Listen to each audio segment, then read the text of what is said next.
Hello everyone, I wanted to do a video where I'm going to review the staff with you. So I'm not gonna do this very slowly, so this is meant for a review. So if you need a more slowed down instruction of the staff, then choose the other video option for today's lesson.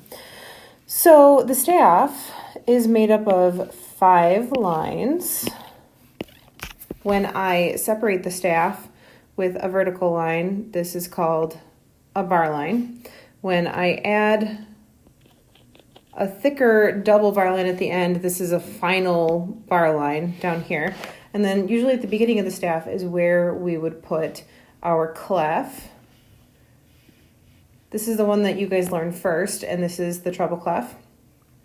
The one that you guys learned second, and I'm going to take this back, is the bass clef. So let's just review some treble clef notes to start off with. So we'll put our treble clef here. When I draw a note with the line going through it, these are called line notes. We'll put LN to abbreviate. And the tricks for line notes start with an E. So this first note here would be an E, and then a G, B, D, and F. And for some of you, you use every good boy deserves fudge, or you might use empty garbage before dad flips, or every great big dragon flies. There's lots of different tricks that you can use. Now, when I create a note that is in between the 2 lines, this is called a space note because it's in between the 2 lines that the spaces create. The space notes spell face. That's why the chant that we usually have is face in the space. So there's lines and spaces for treble clef, and I'm just going to put up here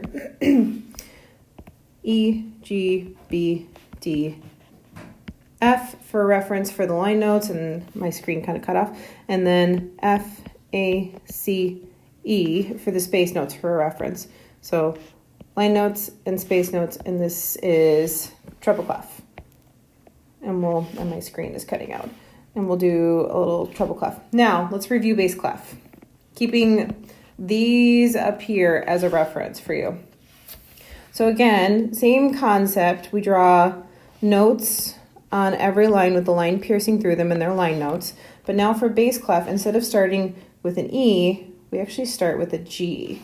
And then the pattern is the same for a little bit. So if you keep referencing G, G, then we have B, B, D, F, and then I'm left over because I don't have anything after the F usually in treble clef. So I need to add an A up here. That's the order of notes for bass clef. And if you used every good boy does fine for treble clef, then you should use the same for bass clef. Good boys do fine always. If you used empty garbage before dad flips, you should use the same for bass clef. Garbage before dad flips always. If you used even great big dragons fly, great big dragons fly always, and so on. So whatever trick you use, you should try to connect the 2 between treble and bass clef. Now, it's going to take a lot of backing to get out of this. Let's do some space notes for bass clef. Where the space notes in treble clef, they were really easy and you could spell face in the space. You don't really spell an entire word, in our language anyways, with all 4 letters, but you spell part of a word. So the first one is an A, next one is a C and an E, so ace, and then you add a G on the end because that's the top note up there.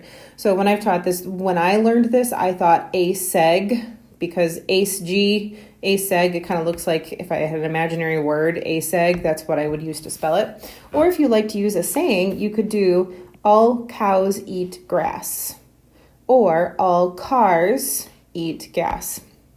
So to recap, I'll put them down here where they're very clearly visible. Let me put my color in a different color for you. Let's do green. For treble clef, that's a very different looking treble clef. We have E, G, B, D, F for line notes, F, A, C, E for space notes, and I'm going to continually draw them in a slant so you show that they, that's the way they would look on the staff from lowest to highest. And then for bass clef, to recap, we use similar order here for our line notes. G, B, make that G better, D, F, A, and then A seg. Oops. A seg for our space notes. All right, hopefully this was a helpful review for you, and have a great day, guys.